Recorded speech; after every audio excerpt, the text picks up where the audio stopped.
wabarakatuh. Alhamdulillahi rabbil alamin wa bihi nasta'inu ala umuri dunya waddin wassalatu wassalamu ala rasulillah wa ala alihi wa sahbihi ajma'in. Allahumma 'allimna ma yanfa'una wanfa'na bima 'allamtana wa zidna ilman ya rabbana wa aslih lana sya'nana kullaha wa la takilna ila anfusina tarfata 'ain. Ma'asyiral muslimin wal muslimat, saudara-saudari sekalian yang semoga dimuliakan oleh Allah Subhanahu wa taala. Bagaimana kabarnya Bapak Ibu sekalian? Alhamdulillah, semoga selalu diberi semangat oleh Allah, keistiqomahan dan dimudahkan urusannya oleh Allah tabaraka wa taala. Amin ya rabbal alamin. Kita panjatkan puji syukur kehadirat Allah tabaraka wa taala karena pada kesempatan pagi yang cerah ini Allah Subhanahu wa taala pertemukan kita semuanya untuk belajar menuntut ilmu, dan ilmu yang kita pelajari pada kesempatan pagi hari ini merupakan ilmu yang sangat agung karena kita sedang mempelajari tentang Rabbul Alamin. Kita sedang mempelajari tentang Allah Subhanahu wa taala. Maka ilmu tersebut merupakan ilmu yang sangat agung. Maka kita selalu bersyukur kepada Allah karena tidak semua orang diberi kesempatan untuk bisa mengenal lebih dekat siapa penciptanya, yaitu Allah Subhanahu wa taala. Salawat dan taslim semoga selalu tercurahkan kepada baginda Rasulullah sallallahu alaihi wasallam, kepada seluruh keluarganya, para sahabatnya dan umatnya yang setia mengikuti tuntunannya sampai hari kiamat. Ma'asyiral muslimin wal muslimat, Bapak Ibu, saudara-saudari sekalian yang dimuliakan oleh Allah Subhanahu wa taala. Kita lanjutkan pengajian rutin di setiap hari Sabtu pekan ke-1 dan pekan ke-3 membahas kitab At-Tauhid yang ditulis oleh Syekhul Islam Muhammad bin Abdul Wahhab.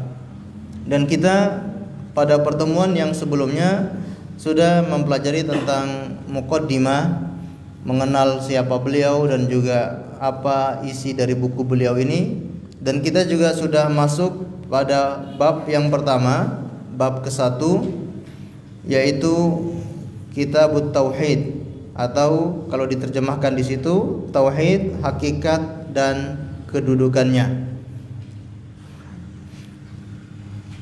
Sebagaimana tradisi beliau, bahwasanya beliau ini ketika memberikan sebuah judul, beliau tidak menerangkan apa maksud daripada judul tersebut, melainkan beliau itu langsung membawakan ayat-ayat atau membawakan hadis-hadis atau membawakan perkataan-perkataan para ulama salaf. Ini tradisi beliau, dan ini menunjukkan kecerdasan beliau dan keistimewaan buku beliau ini.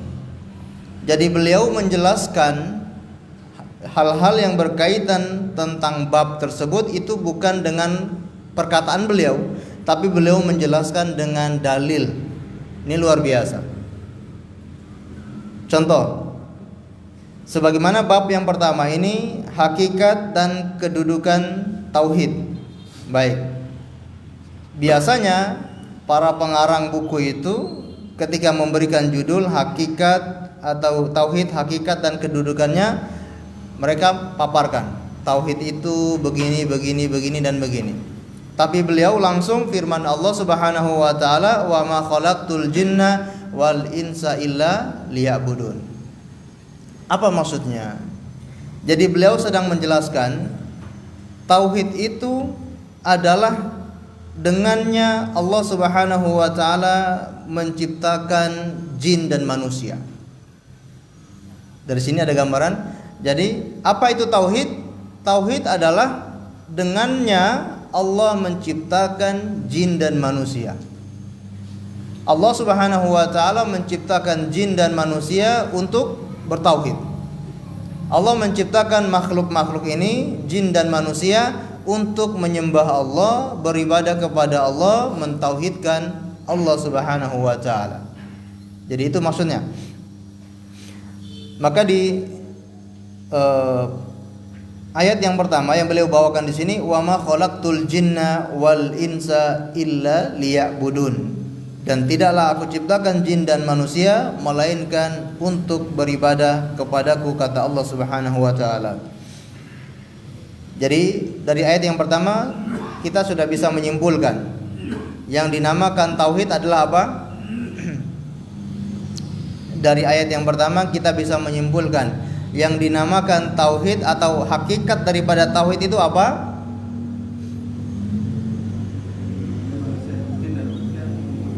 Ya, hakikat daripada tauhid itu adalah dengan tauhid itu Allah menciptakan jin dan manusia. Atau dengan kata lain, Allah Subhanahu wa taala menciptakan jin dan manusia untuk bertauhid. Berarti dari sini kita bisa punya gambaran, berarti tauhid itu bukan hal yang sepele.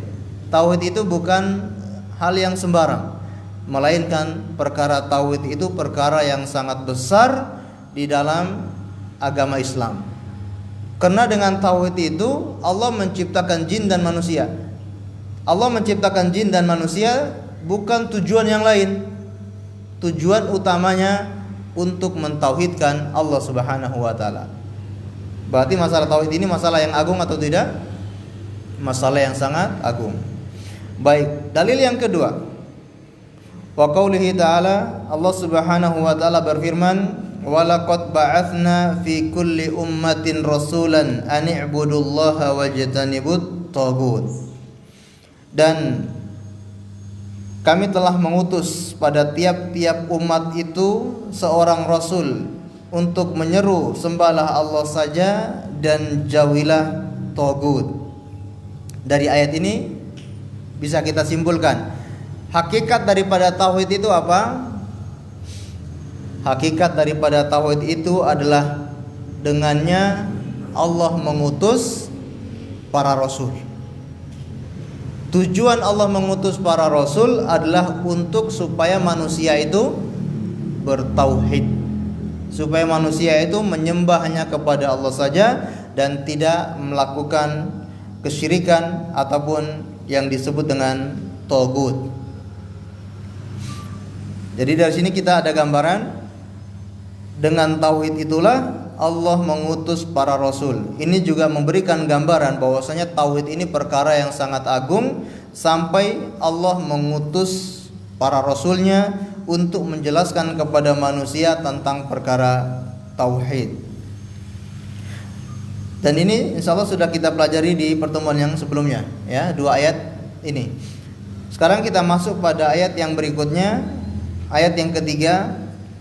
Kata Allah Subhanahu wa taala, "Wa qadha rabbuka alla ta'budu illa iyyahu wa bil walidaini ihsana."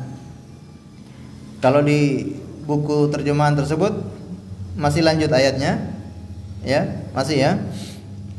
"Imma yablughanna 'indakal kibara ahaduhuma aw kilahuma fala taqul lahumā uffin wa la tanharhumā wa qul lahumā qawlan karima wahfid lahuma janahal dhulli minar rahmah wa qur rabbirhamhuma kama rabbayani shaghira." Taib. Wa qadha rabbuka, dan Tuhanmu telah menetapkan, telah mewajibkan, telah memberikan aturan. Apa aturannya? Apa yang diwajibkan oleh Allah Subhanahu wa taala? Alla ta'budu illa iya. Ini juga beliau sedang menjelaskan hakikat daripada tauhid. Beliau sedang menjelaskan hakikat daripada tauhid. Apa hakikat daripada tauhid yang bisa kita ambil dari ayat ini? Yaitu yang namanya tauhid harus ada an-nafyu wal itsbat. Harus ada namanya peniadaan dan penetapan. Ini hakikat tauhid. Sehingga kalau salah satunya tidak ada, maka tauhidnya tidak dianggap.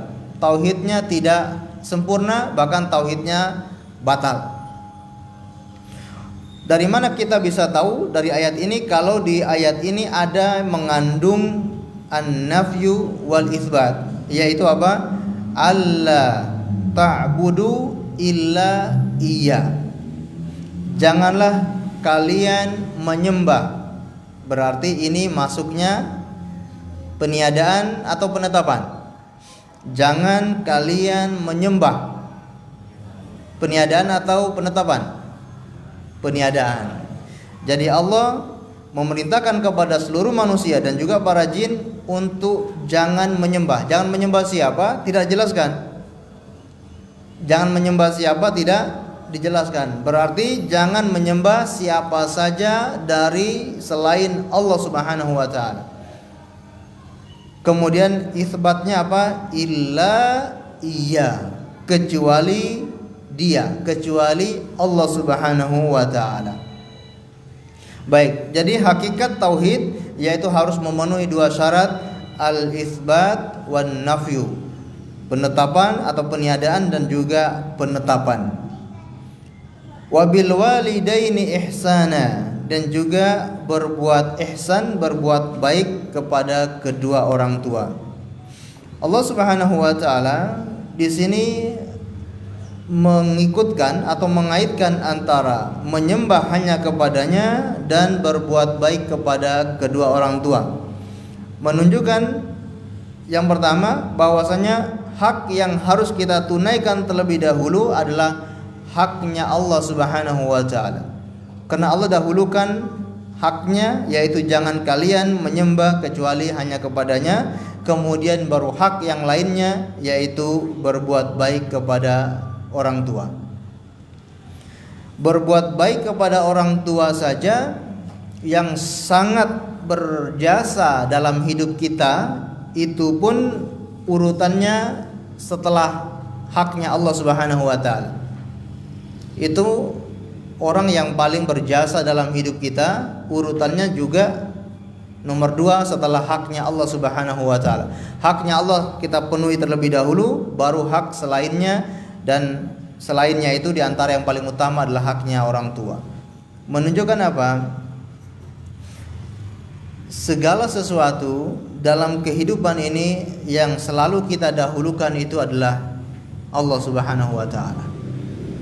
Jangan sampai kita mendahulukan makhluknya daripada Allah Subhanahu wa taala. Jangan sampai kita mendahulukan kepentingan kita daripada Allah Subhanahu wa taala. Jangan sampai kita mendahulukan pekerjaan kita, mendahulukan perdagangan kita, mendahulukan usaha kita daripada Allah Subhanahu wa taala. Ini bahkan orang tua pun Allah taruh nomor 2 setelah Allah Subhanahu wa taala. Kemudian faedahnya juga bahwasanya hak orang tua memiliki hak yang sangat besar. Karena Allah letakkan setelah beribadah kepada Allah Subhanahu wa taala, setelah mentauhidkan Allah Subhanahu wa taala, amalan yang harus dikerjakan adalah berbakti kepada kedua orang tua. Kenapa? Alasannya kita harus berbakti kepada orang tua, ya. Imma yablughanna 'indakal kibara ahaduhuma aw kilahuma fala taqul lahumu uffin. Di sini Allah jelaskan ketika mereka sudah mencapai usia lanjut, kedua-duanya atau salah seorang dari mereka sudah mencapai usia lanjut, fala taqul lahumu uffin, maka jangan kalian mengatakan kepadanya perkataan yang buruk. Di sini diibaratkan dengan perkataan uffin. Uffin ini penolakan yang sangat halus di dalam bahasa, ya. Uffin itu seperti ya, ketika orang tua memerintahkan sesuatu, seorang anak mengatakan ya, tidak mau mematuhi perintah tersebut, maka ini uffin. Itu pun dilarang, tidak boleh diucapkan kepada orang tua. Wala tanharhuma, apalagi membentak mereka, menghardik mereka. Wa qul lahuma qaulan karima, maka ucapkan kepada mereka perkataan yang mulia, perkataan yang bagus. Wahfid lahuma janaha dhulli minar rahmah, maka letakkan sayap kehinaan karena kasih sayang kepada mereka. Jadi kita merendah di hadapan orang tua itu bukan disebabkan karena kehebatan atau kekuatan orang tua itu, melainkan karena kasih sayang kita kepada orang tua kita. Orang tua kita mungkin memarahi kita, menasehatin kita. Meskipun kita sudah tua, kita sudah punya anak, kita sudah punya istri, kadang-kala masih saja diomelin sama orang tua. Nah, kita merendah, ya, bukan karena orang tua kita lebih kuat, tapi karena kasih sayang kita kepada orang tua tersebut. Kita merendahkan diri di hadapan mereka. Dan kita dianjurkan untuk berdoa, wa qur rabbirhamhuma kama rabbayani shaghira. Ya Allah, rahmati mereka sebagaimana mereka telah menyayangi aku ketika masih kecil. Baik, ma'asyiral muslimin wal muslimat yang dimuliakan oleh Allah Subhanahu wa taala, intinya pada ayat yang kita bacakan ini Allah Subhanahu wa taala menjelaskan untuk menyembah hanya kepadanya dan tidak boleh menyembah kepada selainnya. Yang dibawakan oleh beliau pengarang buku ini di sini maksudnya untuk menjelaskan hakikat daripada tauhid itu adalah an-nafyu wal isbat. Harus memiliki dua syarat, peniadaan dan juga penetapan, baru tauhid itu dinyatakan benar. Kemudian ayat yang berikutnya, wa qaulihi ta'ala, qul ta'alau atlu ma harrama rabbukum 'alaikum alla tusyriku bihi syai'an wa bil walidaini ihsana. Baik, di situ masih lanjut ayatnya.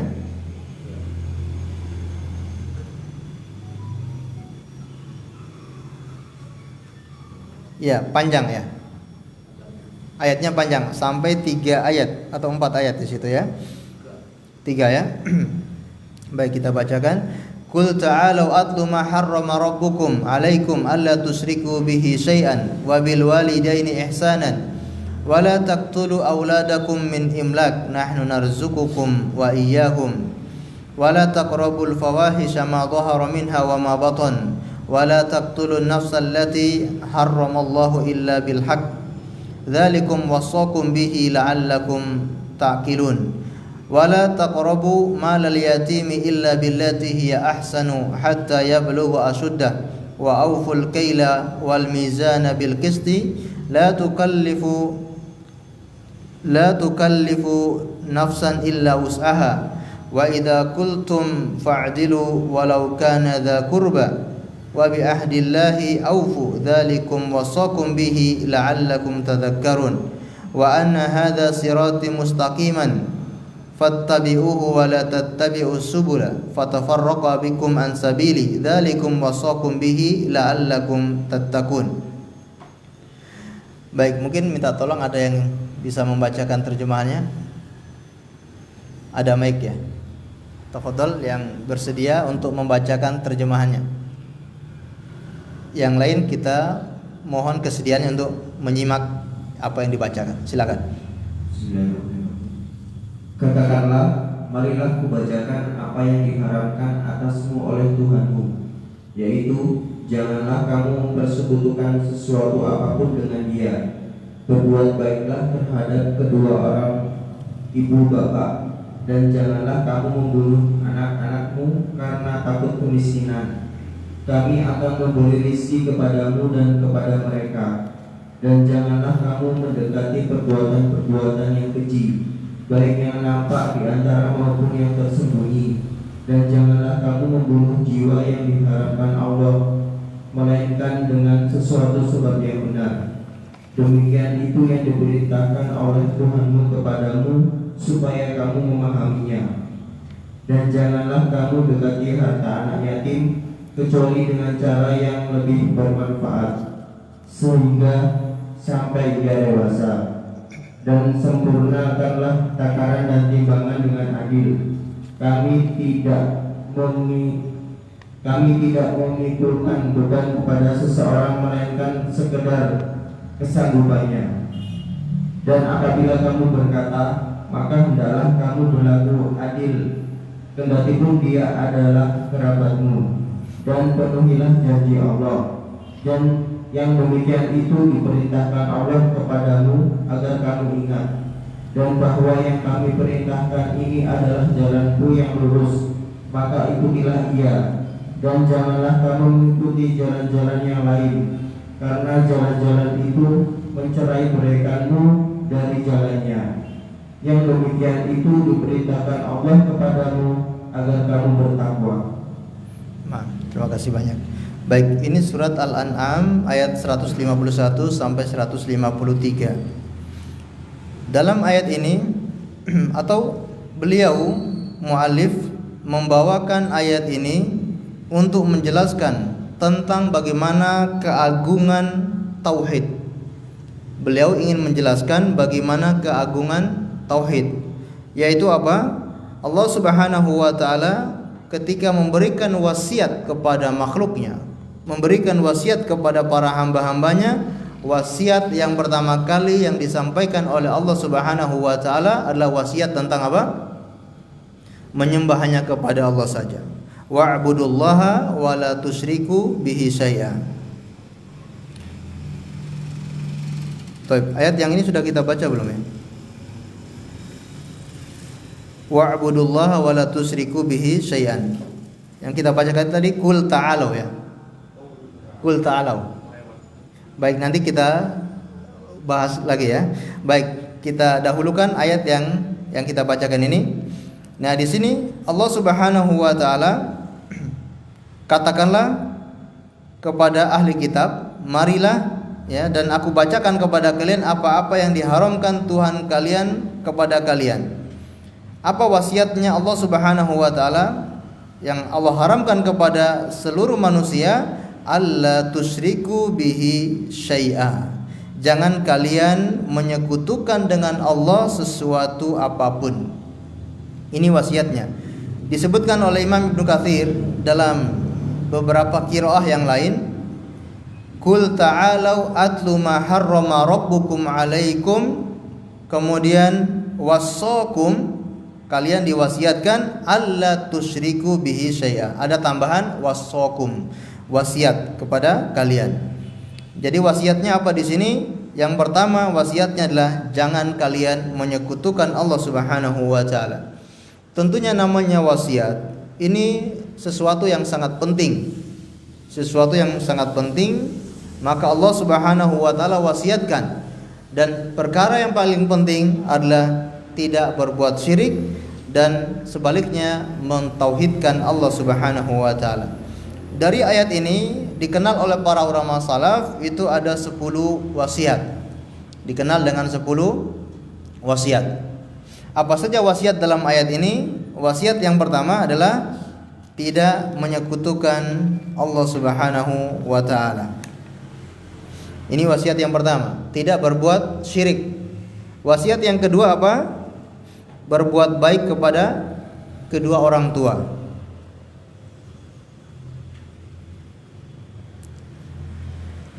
Berbuat baik kepada kedua orang tua. Wasiat yang ketiga, larangan membunuh anak karena takut kemiskinan.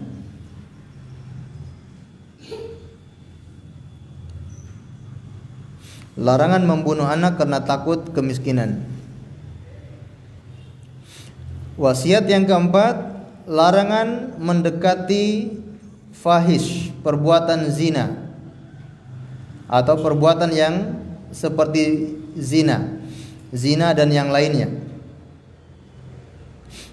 Larangan mendekati zina dan yang lainnya.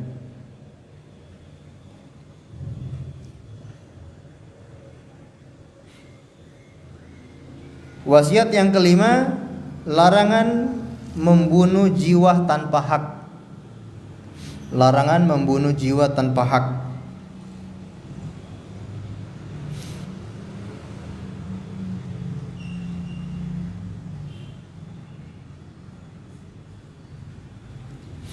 Baik, ini ayat yang ke-151.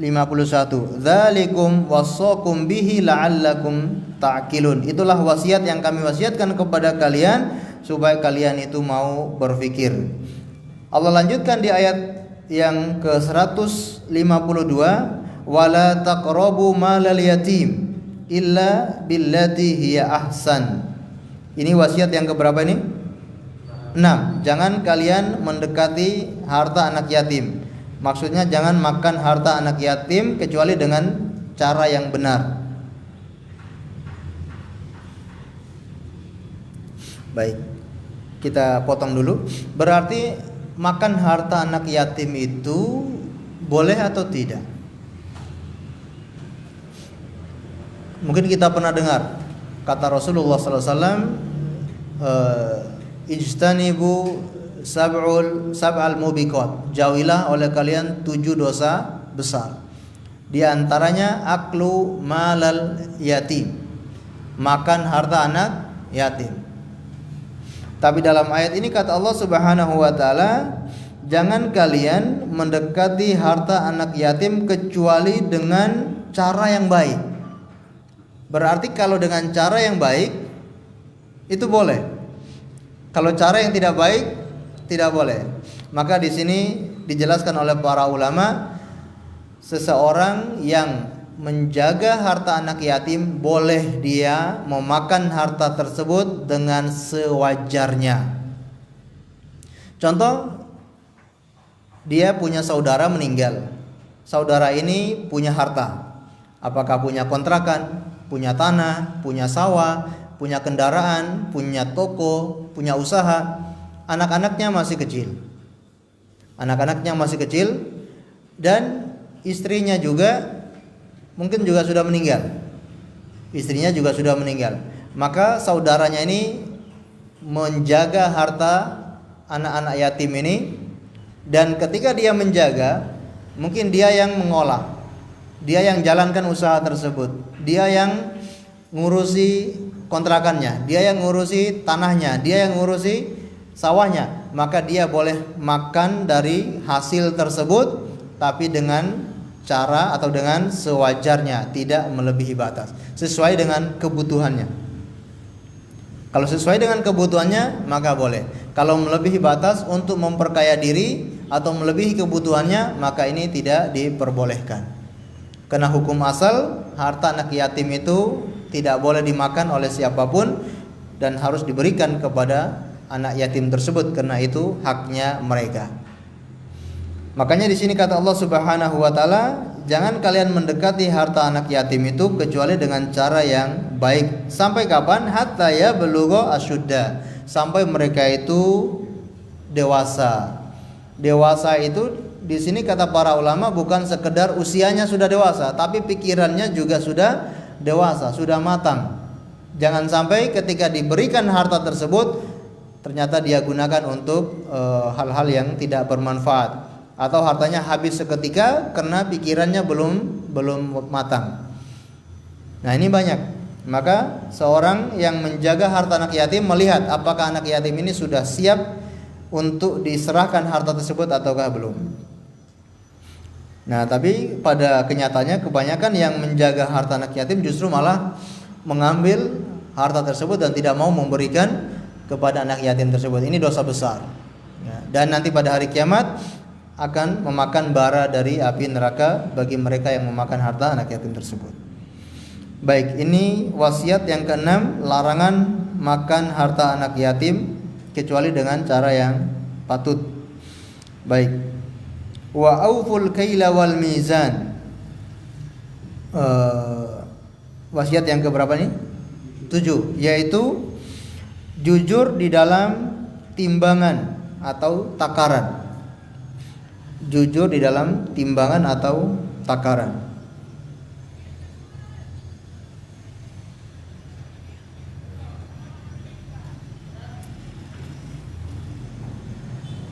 Baik. Apa bedanya timbangan sama takaran? Sama ya? Timbangan sama takaran. Timbangan berarti yang ditimbang, ya. Takar berarti yang menggunakan takaran. Apakah takarannya itu pakai liter, apakah takarannya itu tidak menggunakan literan, tapi dia menggunakan takaran khusus. Ya. Contoh kayak menjual bensin eceran. Takarannya dari mana ya? Terserah dia mau nakarnya seberapa. Nah, jangan sampai dia mengurangi gitu kan. Baik. Ini wasiat yang ke-7. Wasiat yang ke-8 yaitu diperintahkan untuk berbuat adil.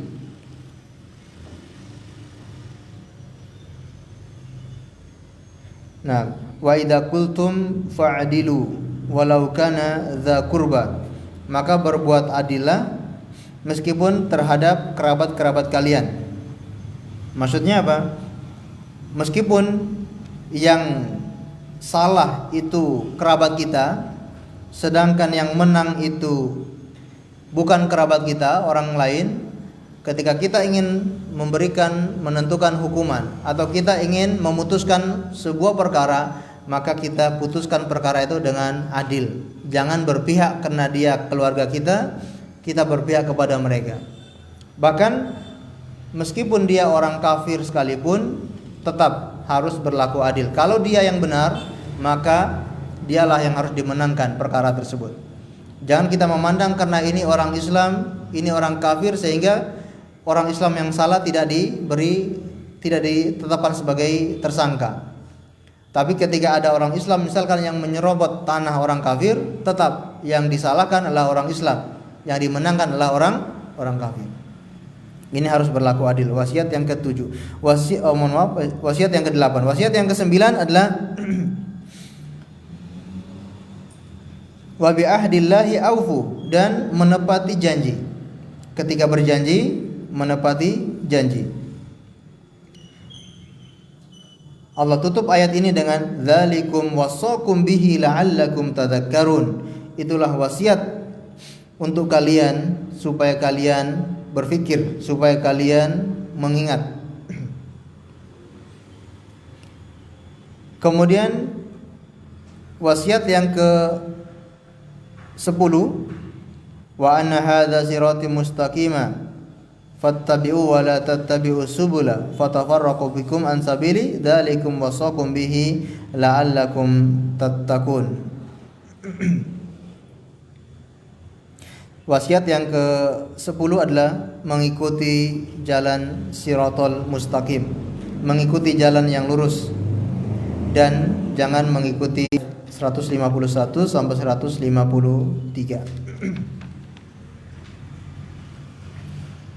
Baik.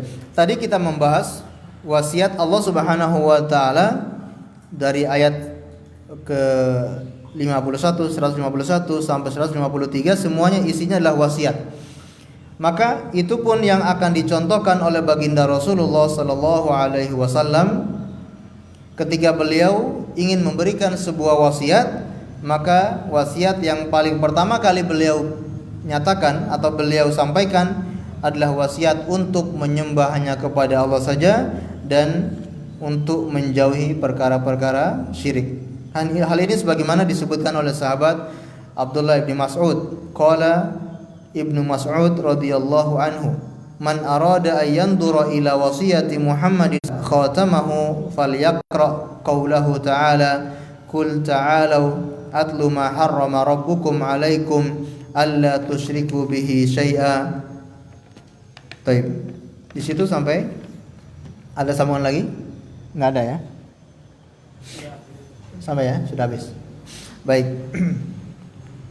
Kata sahabat Abdullah bin Mas'ud, barang siapa yang ingin melihat wasiat Nabi Muhammad sallallahu alaihi wasallam, yang mana wasiat tersebut beliau beri stempel, ya, khotam. Khotam itu cincin, beliau memiliki cincin yang digunakan untuk stempel. Barang siapa yang ingin melihat wasiat Nabi Muhammad yang diberi stempel, berarti ini wasiat yang resmi. Wasiat yang resmi. Mungkin ketika beliau ingin memberikan surat, mengirimkan surat kepada para raja, yang beliau ajak adalah untuk menyembah kepada Allah. Beliau berikan stempelnya, kemudian beliau kirimkan surat tersebut, memberikan wasiat untuk mereka beriman kepada Allah, menyembah kepada Allah saja. Dan maksud perkataan Abdullah bin Mas'ud ini bahwasanya Rasulullah sallallahu alaihi wasallam ketika ingin memberikan wasiat, maka beliau selalu memberikan wasiat untuk, yaitu menyembah kepada Allah saja dan menjauhi perbuatan syirik. Maka kata Ibnu Mas'ud, barang siapa yang ingin melihat wasiat Nabi Muhammad sallallahu alaihi wasallam yang di dalamnya ada stempelnya, maka hendaklah dia membaca firman Allah Subhanahu wa taala, Qul ta'alau atlu ma harrama rabbukum 'alaikum alla tusyriku bihi syai'a. Dan itulah wasiatnya Rasulullah sallallahu alaihi wasallam. Dan perkataan Ibnu Mas'ud ini juga bisa dimaknai seandainya Rasulullah sallallahu alaihi wasallam ingin memberikan wasiat, maka wasiat yang disampaikan oleh beliau adalah wasiat untuk menyembah kepada Allah dan menjauhi perbuatan syirik. Tadi satu ayat yang belum kita baca, yaitu wa'budullaha wa la tusyriku bihi syai'a. Sembahlah Allah dan jangan menyekutukan dengannya sesuatu apapun. Ini juga mu'alif sedang menjelaskan tentang hakikat daripada tauhid, yaitu an-nafyu wal isbat. Apa an-nafyu wal isbat pada ayat tersebut? Wa'budullaha wa la tusyriku bihi syai'a. Sembahlah Allah saja, yaitu isbat, wa la tusyriku bihi syai'a. Jangan kalian menyekutukan dengannya sesuatu apapun. Dan kalimat syai'an di sini disebutkan oleh para ulama adalah kalimat nakira fi siyaqi an-nafyu. Ya. Apa maksudnya? Nakira, kalimat nakira itu ada kalimat ma'rifah, ada kalimat nakira. Kalimat nakira dalam bahasa Arab itu memberikan makna keumuman.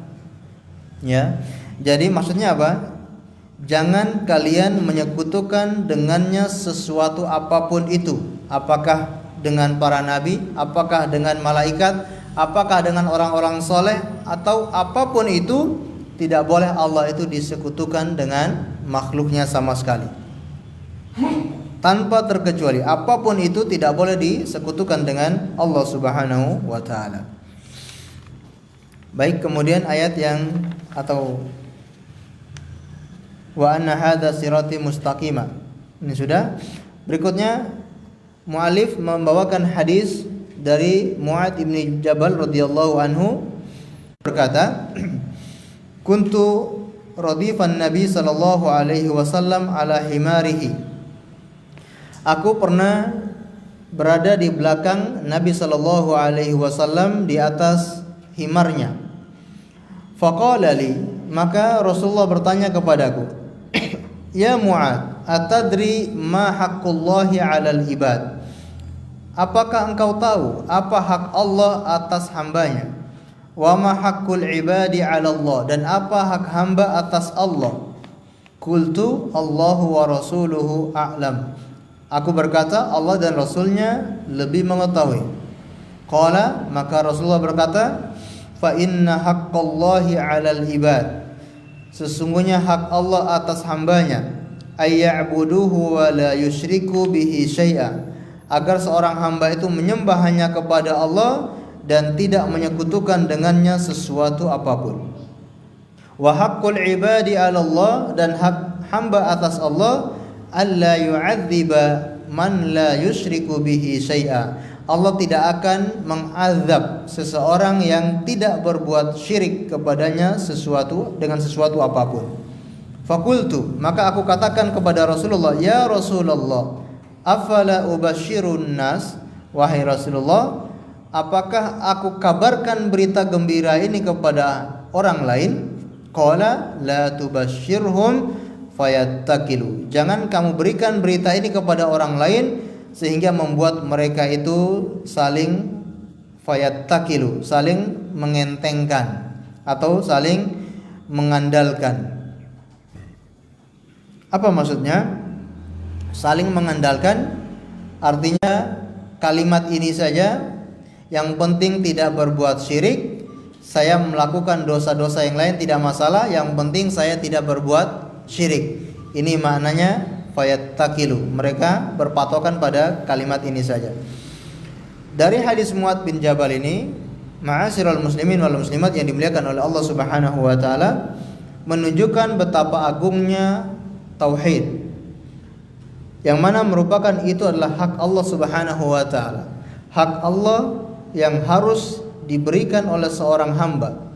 Kewajiban seorang hamba adalah menyembah hanya kepada Allah saja dan tidak menyekutukan dengannya sesuatu apapun. Dan balasan yang diterima oleh seorang hamba tersebut adalah Allah Subhanahu wa taala tidak akan menyiksa hambanya yang tidak menyekutukan dengannya sesuatu apapun. Ini berita gembira atau tidak? Artinya memang dari hadis ini, seandainya seseorang punya dosa yang sangat banyak, tapi dia tidak berbuat syirik, maka Allah tidak akan mengazabnya. Seandainya dosanya sepenuh bumi pun, tapi kalau dia tidak berbuat syirik, maka Allah tidak akan mengazabnya. Ini berita gembira.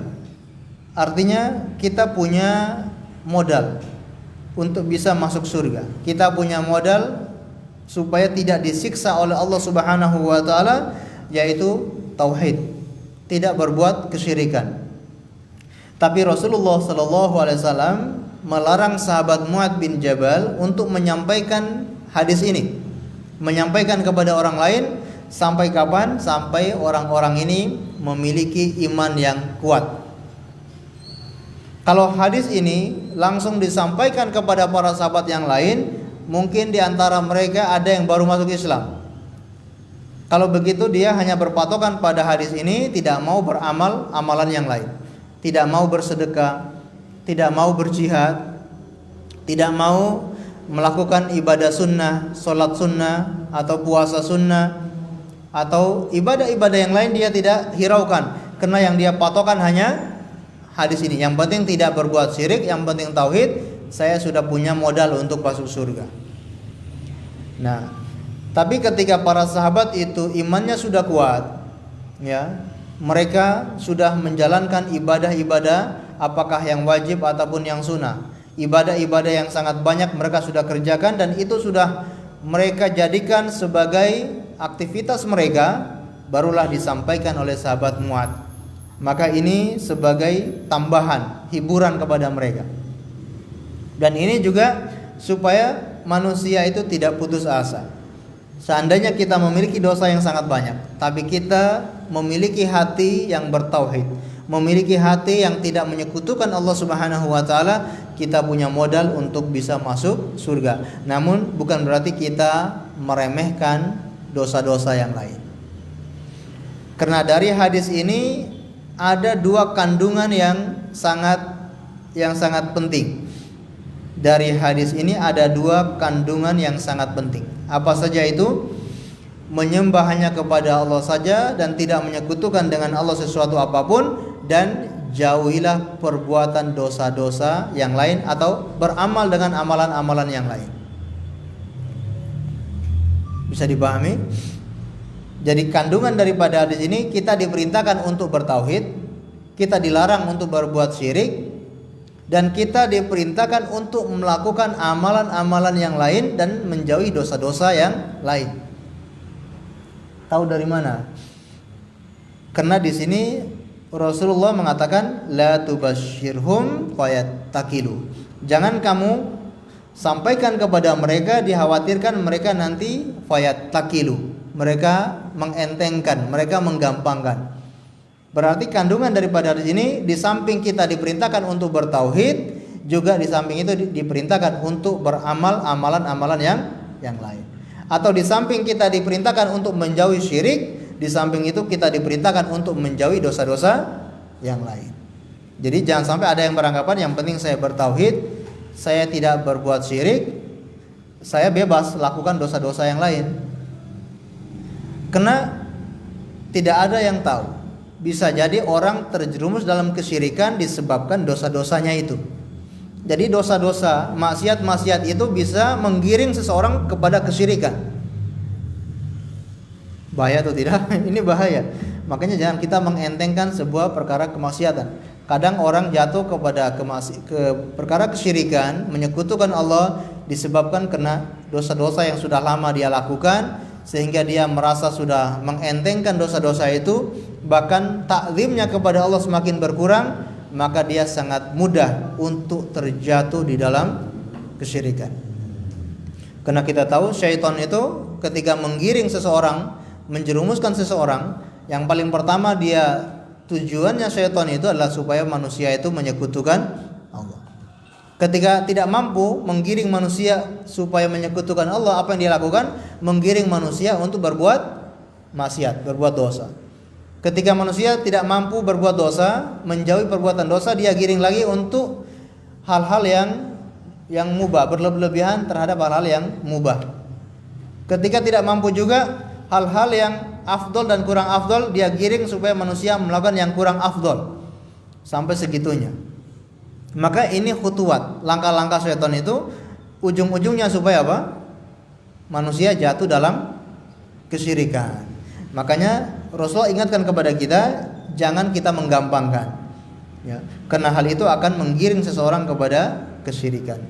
Dan ini berita gembira tentunya bagi kita sekalian, orang yang bertauhid, maka dia punya modal untuk mendapatkan ampunan dari Allah Subhanahu wa taala. Dan dari hadis ini pula dapat kita ambil beberapa faedah, di antaranya yaitu mulianya akhlak Rasulullah sallallahu alaihi wasallam. Beliau itu tidak malu menunggangi himar. Himar itu kan keledai. Orang itu kan kalau mau cari tunggangan yang gagah, kuda-kuda yang pilihan, yang gemuk, yang kekar, itu yang ditunggangi supaya yang menunggang itu kelihatan gagah. Nah, ini yang ditunggangin apa? Keledai yang pendek, himar kecil gitu ya. Dan beliau juga boncengan. Nah, ini bentuk ketawaduan Rasulullah sallallahu alaihi wasallam. Beliau memboncengi sahabatnya. Dan tidak hanya Mu'ad yang beliau boncengi. Beliau itu sering memboncengi beberapa sahabat yang lain. Di antaranya sahabat Mu'ad bin Jabal. Sampai disebutkan oleh para ulama, ada sebagian ulama yang menyusun buku, isinya apa? Orang-orang yang pernah dibonceng oleh Rasulullah. Jadi menulis buku judulnya orang-orang yang pernah dibonceng oleh Rasulullah sallallahu alaihi wasallam. Nah, ini ada yang sampai membuat buku seperti itu. Baik, ini diantara yang bisa kita pelajari dari tulisan beliau. Setelah beliau memberikan judul, beliau membawakan ayat-ayat, hadis-hadis ini untuk menerangkan judul tersebut. Hakikat daripada tauhid itu apa? Tauhid itu adalah dengannya Allah menciptakan jin dan manusia. Tauhid itu apa? Tauhid itu adalah dengannya Allah mengutus para rasul. Tauhid itu apa? Tauhid itu hakikatnya yaitu an-nafyu wal itsbat, menetapkan dan juga meniadakan. Tauhid itu apa? Adalah wasiat yang disampaikan oleh Allah Subhanahu wa taala kepada seluruh manusia. Wasiat yang paling utama, yang paling pertama Allah sampaikan untuk mereka bertauhid, tidak berbuat kesyirikan. Dan tauhid itu apa? Tauhid itu adalah wasiat yang sering disampaikan oleh baginda Rasulullah sallallahu alaihi wasallam. Dan tauhid itu apa? Tauhid itu adalah haknya Allah Subhanahu wa taala yang harus diberikan oleh seorang hamba kepada Allah Subhanahu wa taala. Seorang hamba akan mendapatkan ampunan dari Allah, tidak disiksa oleh Allah ketika tauhidnya itu benar. Dia menyembah kepada Allah saja, tidak berbuat kesyirikan kepada Allah Subhanahu wa taala. Baik, berikutnya akan kita bacakan masail. Mungkin kita minta jamaah untuk membantu membacakan masail tersebut. Fihi al-masail. Ada ya di situ?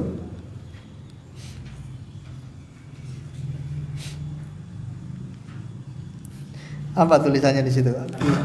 Hah? Kandungan bab. Baik. Dicari masail nggak ketemu-ketemu ya. Terjemahnya apa? Kandungan babnya. Jadi tradisi beliau itu ya, setelah membawakan dalil-dalil baru beliau simpulkan. Nah, kandungan bab ini beliau simpulkan dari ayat-ayat, hadis-hadis yang beliau bawa di depan tadi, beliau sekarang simpulkan. Maksud daripada ayat-ayat itu maksudnya begini, kesimpulannya begini. Nah, monggo silakan dibaca. Yang pertama ada 24 ya. Betul? Nah, silakan dibaca. Kandungan bab ini yaitu yang pertama, hikmah diciptakannya jin dan manusia oleh Allah Subhanahu wa taala. Baik. kita sambil jelaskan sedikit-sedikit. Hikmah diciptakan jin dan manusia sebagaimana di ayat yang kita bacakan tadi, yaitu untuk mentauhidkan Allah, untuk menyembah Allah. Kemudian yang kedua, ibadah adalah hakikat tauhid. Karena pertentangan yang terjadi antara Rasulullah SAW dengan kaum musyrikin adalah dalam masalah tauhid ini. Baik. Hakikat ibadah itu sendiri adalah tauhid. Artinya ibadah itu bisa dianggap, ibadah itu bisa diterima kalau tauhidnya benar. Artinya kalau tauhidnya tidak ada, maka ibadah itu tidak ada. Kita diperintahkan untuk ibadah. Tujuan kita diciptakan untuk beribadah kepada Allah. Ibadah itu baru dianggap kalau tauhidnya itu ada, tauhidnya itu benar, tauhidnya itu sempurna, baru ibadah tersebut dianggap diterima oleh Allah Subhanahu wa taala. Jadi hakikat daripada ibadah yang kita lakukan, semua ibadah tersebut tujuannya untuk mentauhidkan Allah Subhanahu wa taala. Maka ibadah apapun, isi daripada ibadah itu adalah untuk mengingat Allah Subhanahu wa taala. Inti daripada ibadah itu semua untuk ingat sama Allah. Ingat sama Allah berarti apa? Kita menyembah kepada Allah saja, tidak kepada yang lainnya. Dan itulah yang menjadi pertentangan para nabi. Tidak hanya baginda Rasulullah. Para nabi, pertentangan mereka dengan umat-umat mereka itu masalahnya adalah di masalah tauhid. Umat-umatnya tidak mau mengikuti para nabi itu karena tauhid. Para nabi dimusuhi oleh umat-umatnya karena mengajak umatnya bertauhid kepada Allah Subhanahu wa taala. Makanya ketika umat-umat mereka percaya kepada Allah, mengimani Tuhan, yakin dengan Allah yang ada di atas langit pun, tapi ketika mereka tidak bertauhid, maka iman mereka ini tidak dianggap. Iman mereka ini tidak sempurna, ya, dan tertolak karena belum bertauhid. Apalagi Rasulullah SAW pertentangannya dengan umatnya adalah masalah tauhid. Ketika Rasulullah mengajak mereka untuk mengucapkan la ilaha illallah, apa kata mereka? Aj'al lana ilahan wahida, apakah engkau jadikan Tuhan kami itu hanya Tuhan satu saja? Inna hadza la syai'un ujab. Ini perkara yang sangat aneh gitu bagi mereka. Ini aneh. Kamu mengajak kami untuk menyembah Tuhan satu saja, itu aneh kata mereka. Berarti bagi orang-orang kafir, mereka tidak mau bertauhid, mereka pinginnya Tuhannya banyak. Baik, berikutnya. Ketiga, barang siapa yang belum melaksanakan tauhid ini, maka ia belum beribadah menghamba kepada Allah. Disinilah letak pengertian firman Allah Subhanahu wa taala, A'udzubillahi minasyaitonir rajim. Wala antum 'abiduna ma a'budu. Baik. Masalah yang ketiga ini, pokok atau kesimpulan yang ketiga, barang siapa yang belum memiliki tauhid, maka dia belum dianggap menyembah Allah Subhanahu wa taala. Maka disitulah makna firman Allah Subhanahu wa taala, wala antum 'abiduna ma a'bud. Kalian wahai orang kafir tidak menyembah apa yang aku sembah. Baik, tadi yang kita singgung di atas, orang-orang kafir mereka juga menyembah Allah. Mereka menyembah Allah atau tidak? Menyembah Allah. Orang-orang kafir atau lebih khusus orang-orang Quraisy di zaman Rasulullah, mereka menyembah Allah. Mereka ketika berdoa juga berdoanya sama Allah. Dalam keadaan yang terdesak, dalam keadaan kepepet, mereka berdoa minta kepada Allah. Mereka menyembah Allah, tapi mereka itu menyekutukan Allah. Mereka di samping menyembah Allah juga menyembah yang lain. Berarti mereka menyembah Allah atau tidak? Menyembah. Nah, ini persembahan mereka kepada Allah, ibadahnya mereka itu tidak dianggap. Buktinya apa? Allah mengatakan kepada mereka, kalian tidak mungkin menyembah apa yang aku sembah. Yang mereka sembah itu lain dengan yang disembah oleh Rasulullah sallallahu alaihi wasallam. Padahal mereka menyembah Allah, tapi Allah katakan mereka tidak menyembah apa yang disembah oleh Rasulullah. Kenapa? Karena tidak punya tauhid. Mereka tidak memiliki tauhid, tidak menyembah, tidak mengesahkan Allah Subhanahu wa taala saja, sehingga mereka ini tidak dianggap ibadahnya mereka kepada Allah Subhanahu wa taala. Baik, berikutnya. 4. Hikmah diutusnya para rasul ialah untuk menyerukan tauhid dan melarang syirik. Nah, sebagaimana kita bahas di awal. Lanjut. 5. Pengutusan rasul telah mencakup seluruh umat. Nah, risalah diutusnya para rasul atau masalah tauhid ini adalah berlaku untuk semua umat, semua rasul. Semua rasul agamanya satu, yaitu apa? Mentauhidkan Allah Subhanahu wa taala. Tauhid ini yang ke-6 ya. Berarti yang kelima, risalahnya itu umum untuk semua umat. Ya. Risalah tauhid ini untuk semua umat. Ini juga sama dengan yang ke-6, anna dinal anbiya wahid, bahwasanya agama para nabi itu satu. Dari Nabi Adam sampai Nabi Muhammad SAW agamanya satu, yaitu apa? Mentauhidkan Allah Subhanahu wa taala dan menjauhi perbuatan syirik. Ini agama mereka. Sehingga kita ingat ayat yang kita baca di pembahasan sebelumnya, walaqad ba'atsna fi kulli ummatin rasulan. Kami utus pada tiap-tiap umat itu seorang rasul.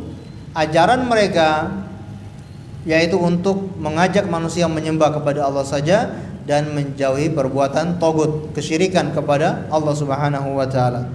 Sehingga dalam sebuah hadis Rasulullah mengatakan, al-anbiya'u ikhwatun la'allat. Para nabi itu mereka saudara satu bapak.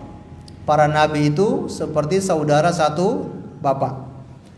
Dinuhum wahid, agama mereka satu, wa ummahatuhum syatta, dan ibu mereka itu berlainan. Bapaknya satu, yaitu agama mereka satu, agama mereka yaitu agama tauhid, sedangkan ibu mereka, syariat mereka itu berbeda-beda, berlainan. Syariat Nabi Musa dengan Nabi Muhammad itu berlainan. Jadi kalau kita bicara syariat, syariatnya berbeda-beda, tapi ajaran agamanya itu satu, yaitu mengajak manusia mentauhidkan Allah dan menjauhi perbuatan syirik. Ini menunjukkan apa? Masalah tauhid ini masalah yang sangat penting dalam bangunan agama seseorang. Tidak bisa seseorang itu meninggalkan perkara tauhid, tidak bisa seseorang itu menyekutukan Allah Subhanahu wa taala, itu semua akan merusak bangunan agama seseorang. Baik, langsung ke 7. 7. Masalah besar, yaitu bahwa ibadah kepada Allah tidak akan dapat terwujud dengan sebenar-benarnya kecuali dengan mengingkari tagut. Dan inilah pengertian firman Allah Subhanahu wa taala, "Faman yakfur bit-taghuti wa yu'min billahi faqad istamsaka bil 'urwatil wuthqa." Barang siapa ingkar kepada tagut dan beriman kepada Allah, maka sesungguhnya ia telah berpegang kepada buhul tali yang amat kuat. Al-Baqarah ayat 256. Nah, masalah yang ketujuh ini masalah yang besar, bahwasanya ibadah kepada Allah tidak akan sampai, ibadah kepada Allah tidak akan dianggap kecuali dengan mengingkari tagut, kecuali dengan menjauhi perkara-perkara tagut, menyekutukan Allah Subhanahu wa taala. Kalau seseorang beribadah kepada Allah tapi masih menyekutukan Allah, berarti ibadahnya tidak dianggap, ibadahnya tidak sampai kepada Allah Subhanahu wa taala. Sebagaimana Allah berfirman, "Faman yakfur bit-taghuti wa yu'min billah faqad istamsaka bil 'urwatil wuthqa." Barang siapa yang kafir kepada tagut, barang siapa yang mengingkari tagut, menjauhi tagut dan beriman kepada Allah, maka dia telah berpegang pada tali yang kuat. Apa itu tali yang kuat? La ilaha illallah. Seseorang yang menjauhi tagut, barulah la ilaha illallahnya itu bisa kuat, la ilaha illallahnya bisa sempurna. Kalau dia belum mengingkari tagut, maka dia belum berpegang kepada la ilaha illallah. Berikutnya 8. Pengertian tauhid bersifat umum, meliputi setiap yang diagungkan selain Allah. Nah, tauhid ini pengertiannya secara umum, segala sesuatu yang disembah selain Allah Subhanahu wa taala. Semua yang disembah selain Allah maka itu diistilahkan dengan tauhid. Dan para ulama membagi seseorang yang disembah selain Allah itu ada dua macam, ada yang rela, ada yang tidak rela. Nah, yang tauhid itu yang mana? Yang tauhid itu yang rela. Dia rela mau disembah. Seperti Firaun atau raja-raja yang lain di zaman dahulu, mereka rela mau disembah. Atau jin, sebagian jin kafir juga rela mau disembah. Atau iblis rela mau disembah. Sedangkan Nabi Isa alaihissalam, beliau memang disembah. Nabi Isa memang disembah, tapi beliau tidak rela, beliau tidak ridho, maka beliau tidak termasuk tauhid. Atau orang-orang soleh, mungkin ada yang menyembah orang-orang soleh di zamannya Nabi Nuh alaihissalam, tapi mereka tidak rela. Nah, ini tidak disebut tauhid. Jadi yang disebut tauhid itu yang disembah selain Allah dan dia ridho untuk disembah.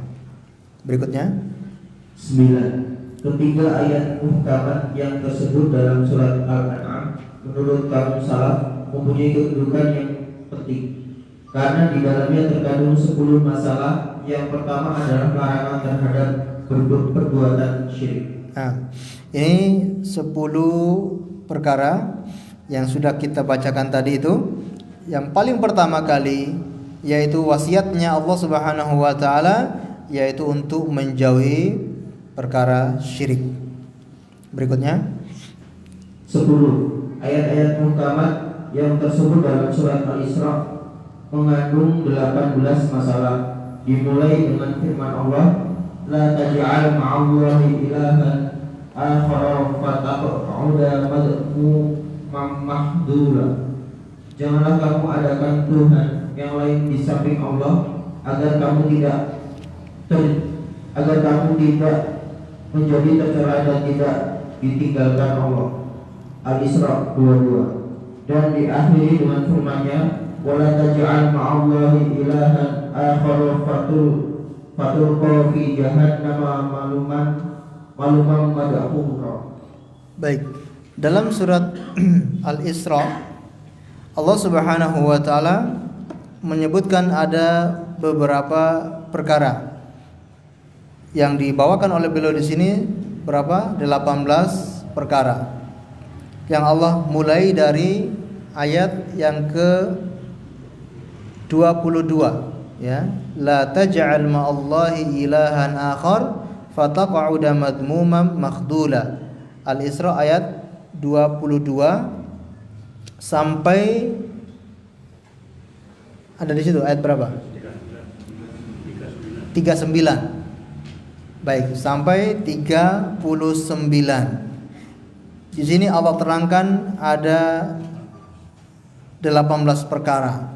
Dan perkara yang pertama kali Allah ingatkan kepada manusia yaitu la taj'al ma'allahi ilahan akhar. Jangan kalian menjadikan bersama Allah itu sesembahan yang lain. Fataq'uda madhmuman makhdula. Kemudian ditutup juga oleh Allah Subhanahu wa taala yaitu wala taj'al ma'allahi ilahan akhar fatulqa fi jahannam maluman madhura.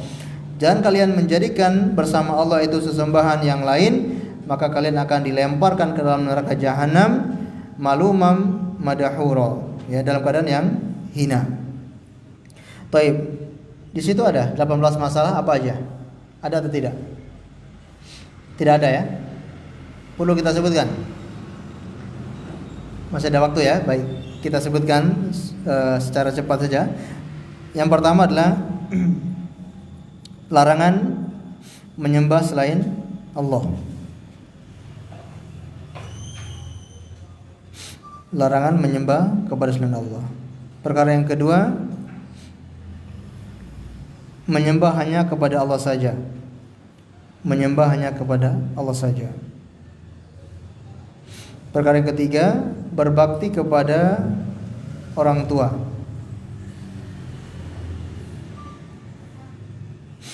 Perkara keempat, berbuat baik kepada kerabat.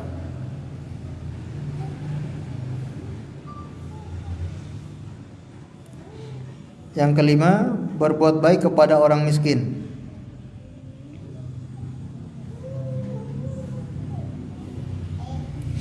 Yang keenam, berbuat baik kepada ibnu sabil.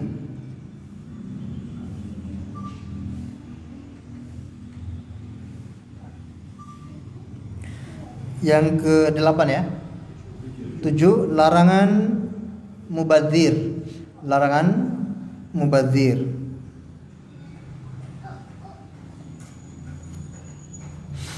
Yang ke-8, larangan berlebih-lebihan. Larangan berlebih-lebihan.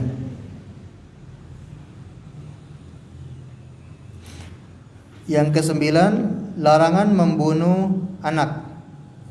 Larangan membunuh anak. Yang ke-10, larangan berzina.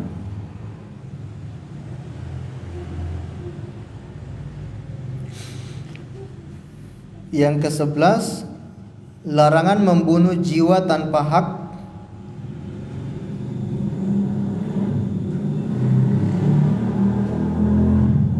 Yang ke-12, larangan makan harta anak yatim.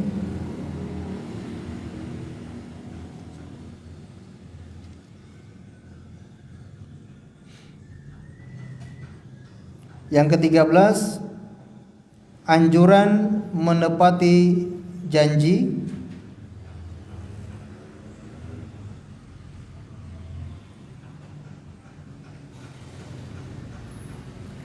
Yang ke-14, larangan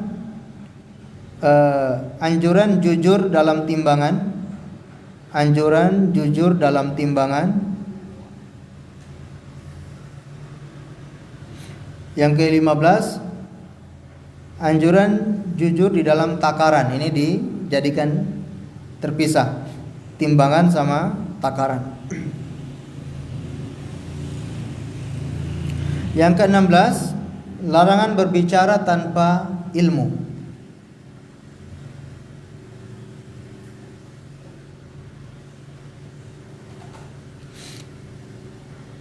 Yang ke-17, larangan berjalan di muka bumi dengan angkuh.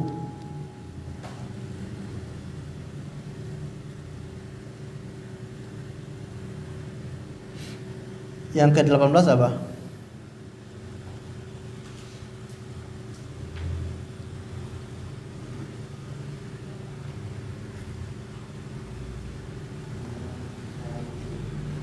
Kira-kira apa 18? Jadi Allah dari surat Al-Isra ini mengawali dengan larangan berbuat syirik, ditutup juga dengan larangan berbuat syirik. Jadi yang ke-18 itu larangan berbuat syirik. Jadi ini ada 18 perkara yang disebutkan dalam surat Al-Isra dari ayat 22 sampai 30 berapa tadi? 39.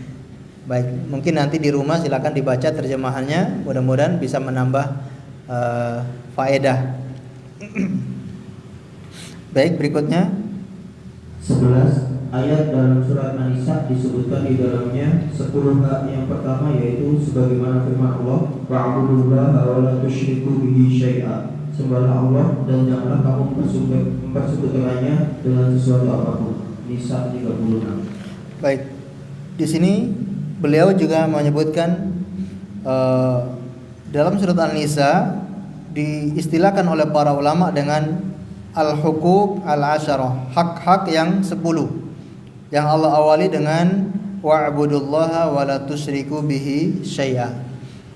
Perlu kita sebutkan juga ini 10 hak dalam surat An-Nisa secara cepat ya. Yang pertama, perintah menyembah hanya kepada Allah saja. Surat An-Nisa.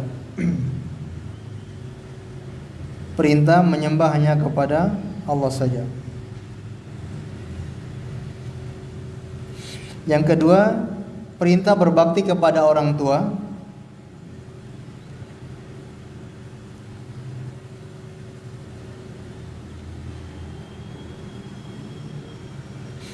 Yang ketiga, berbuat baik kepada kerabat.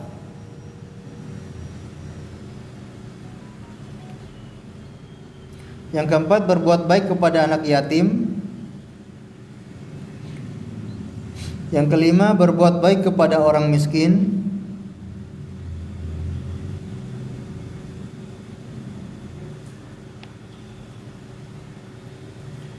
Yang keenam, berbuat baik kepada tetangga dekat.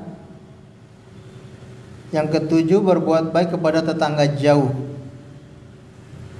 Baik, kita potong. Ada bedanya, tetangga jauh sama tetangga dekat itu bedanya apa? Kalau rumahnya jauh berarti tetangga jauh, rumahnya dekat berarti tetangga dekat. Atau bagaimana? Kalau tetangga dekat itu berarti masih ada hubungan kerabat. Dia kerabat sekaligus tetangga. Ini namanya tetangga dekat. Kalau tetangga jauh itu tetangga kita yang bukan ada hubungan kerabat. Nah, sudah 7 ya. Kemudian berbuat baik kepada teman sejawat. Teman sejawat. Apa itu teman sejawat? Teman yang menemani kita di dalam safar. Ketika kita dalam bepergian, mungkin di sebelah kita, duduk di samping kita. Ketika naik kendaraan umum, kereta api, bis umum, di samping kita itu mungkin ada teman, maka diperintahkan untuk berbuat baik kepada teman sejawat.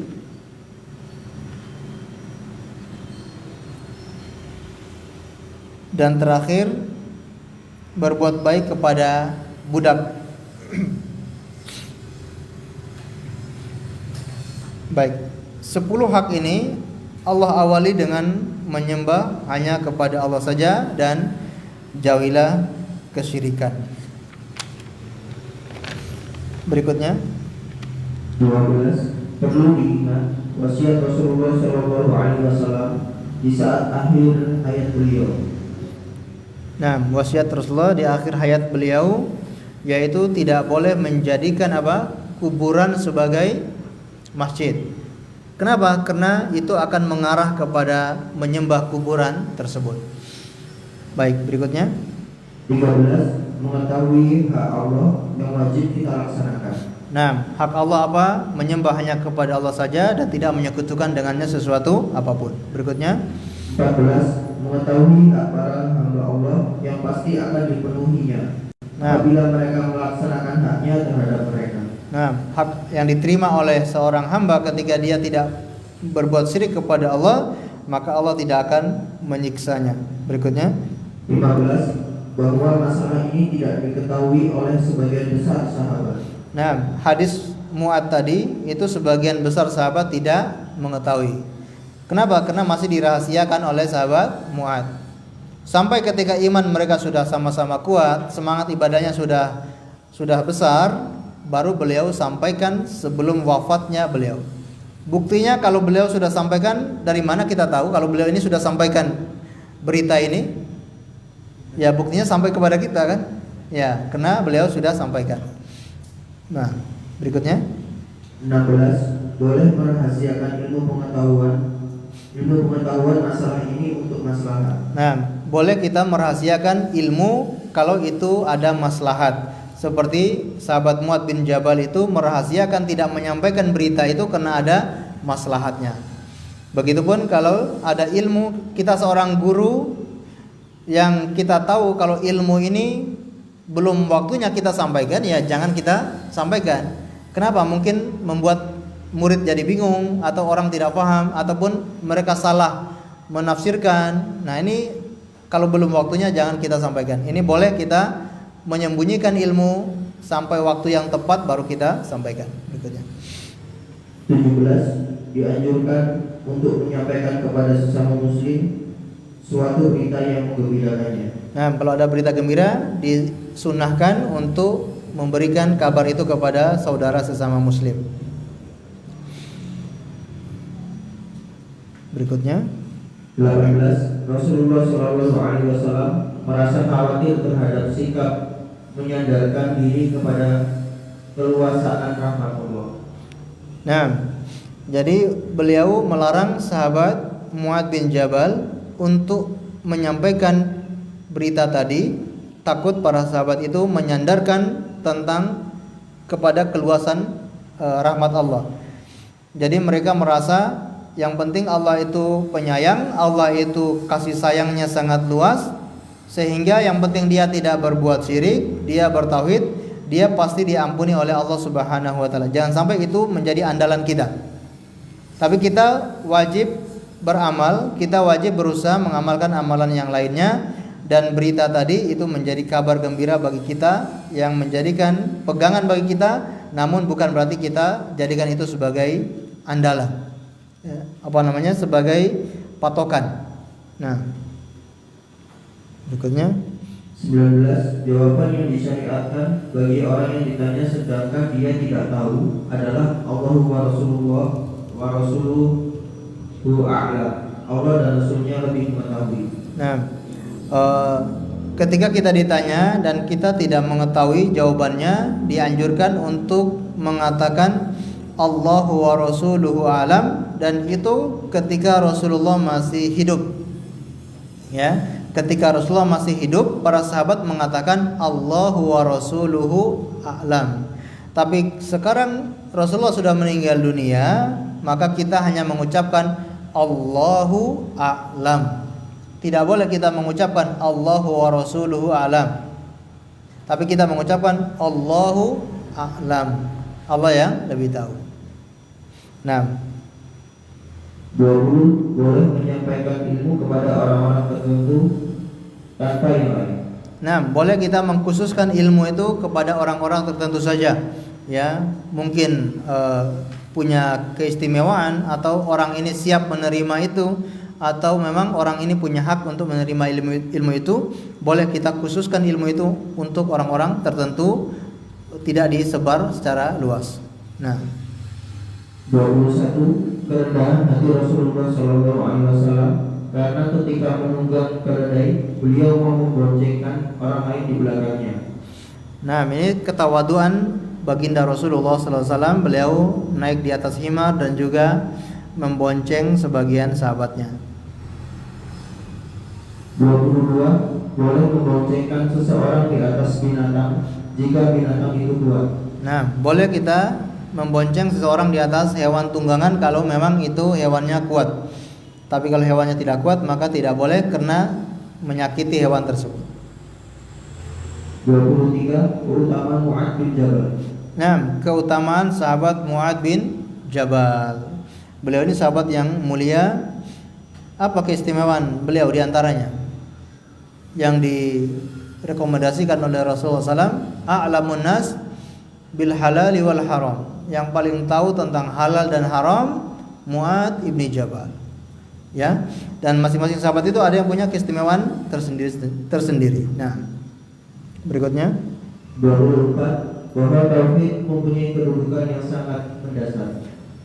Nah, apa tadi? Coba diulangi. Bahwa tauhid mempunyai kedudukan yang sangat mendasar. Nah, itu sya'ni hadhil mas'alah. Ya, ini bisa maknanya bisa berupa tauhid itu punya kedudukan yang tinggi, atau bisa dimaknai dengan hadis Mu'adz tadi. Hadis Mu'adz yang kita bacakan tadi itu punya kedudukan yang tinggi. Nah, Allahu a'lam bishawab. Barangkali ini yang bisa kita sampaikan, yang kita pelajari pada kesempatan pagi hari ini. Mudah-mudahan bermanfaat untuk kita semuanya. Insyaallah kita lanjutkan di pertemuan yang akan datang. Tidak ada pertanyaan kayaknya ya. Ya, sudah panas semua ini. Atau ada yang kebelet pingin tanya? Satu aja. Kalau memang ada yang ditanyakan, satu aja. Waalaikumsalam, silakan. Assalamualaikum warahmatullahi wabarakatuh. Waalaikumsalam warahmatullahi wabarakatuh. Bagaimana menasihatin saudara atau ya banyak di kalangan kita tuh ngajinya ya lurus lah, tapi giliran lewat jembatan, lewat kuburan, terus bilangnya amit-amit bang, gimana sih? Banyak. Oke, itu ya. Baik. Amit-amit mbah. Permisi gitu ya. Nyun sewu gitu ya. Mbahnya nyaut kabur nanti orangnya ya. Nggih, monggo. Malah kabur. Untung nggak nyaut ya. Baik. Ya, berarti cara menasehati ya. Ya kita sampaikan bahwasanya ini semua termasuk perbuatan syirik. Ya, karena sama saja kita memohon perlindungan kepada penghuni tempat itu. Kenapa kita kita permisi? Karena kita berkeyakinan tempat ini ada penghuninya.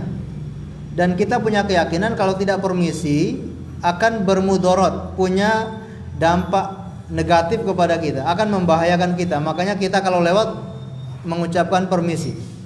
Karena punya anggapan kalau tidak permisi akan berbahaya. Nah, ini yang keliru. Berarti kita menganggap ada yang bisa memberikan bahaya selain Allah Subhanahu wa taala. Padahal yang bisa memberikan manfaat dan mendatangkan bahaya itu hanya Allah Subhanahu wa taala. Nah, ini yang kita tanamkan kepada saudara kita tersebut, orang yang masih mempraktekkan hal itu, kita katakan kepada mereka tidak ada manfaatnya. Ya, kita menyapa atau permisi di tempat-tempat tersebut. Dan ini membuktikan berarti tauhid kita itu masih lemah. Maka ya bisa, kalau kita bisa memberikan nasihat, kita nasihatin. Kalau tidak bisa, kita ajak untuk belajar tauhid ya. Karena itu banyak yang seperti itu, bukan cuma 1-2 orang ya. Masih umum di masyarakat. Bahkan bukan orang-orang yang penakut, tentara yang gagah berani, tapi begitu melewati tempat itu permisi mbah, bahkan pakai klakson 3 kali, pip pip pip 3 kali. Ini berarti menunjukkan yang dia jadikan pegangan ataupun batinnya itu ternyata belum aman. Batinnya itu belum kuat. Meskipun seakan-akan fisiknya sangat kuat, tapi batinnya ternyata lemah. Maka ini perlu kita selalu memperdalam pelajaran tauhid supaya batin kita itu lemah. Kami ingat waktu dulu termasuk orang yang penakut, maksudnya takut dengan yang gaib ya. Mungkin karena dari kecil itu diajari atau ditakut-takuti, akhirnya sempat terbawa. Sampai dewasa sempat takut ketika lewat tempat-tempat yang sepi, takut ada hantu, takut ada pocong dan yang lainnya. Ternyata itu bisa hilang dengan izin Allah ketika kami belajar tauhid. Ketika belajar tauhid itu tiba-tiba hilang. Lewat tempat-tempat yang sepi, tempat-tempat rumah-rumah yang kosong, gelap, sudah tidak takut lagi. Ini masalah di antara faedah belajar tauhid. Nah, kalau ada yang masih takut, perdalam lagi masalah tauhid. Terutama nanti kita masuk pada bab al-khauf, bab masalah takut ya. Karena kita nggak boleh takut kepada yang seperti itu. Kita hanya takut kepada Allah ya. Kita harus punya keyakinan tidak ada yang bisa memberikan manfaat dan bahaya sama sekali kecuali Allah. Itu yang harus kita tanamkan dalam hati kita, sehingga nggak ada penakut dalam diri kita. Mungkin itu ya. Allah a'lam bishawab. Baik, karena sudah habis waktunya ya, kita terpaksa membatasi hanya 1 pertanyaan. Mudah-mudahan nanti bisa ditanyakan di lain kesempatan. Allahu a'lam bishawab. Kita tutup dengan membaca doa kafaratul majlis. Subhanakallahumma bihamdika asyhadu an la ilaha illa anta astaghfiruka wa atubu ilaik. Wa sallallahu ala nabiyyina Muhammad wa ala alihi wasallam. Terima kasih atas segala perhatiannya. Mohon maaf atas segala kekurangannya. Dan kami minta maaf mungkin ini agak larut, agak melebihi jam biasanya. Tapi mudah-mudahan bisa bermanfaat untuk kita semuanya. Assalamualaikum warahmatullahi wabarakatuh.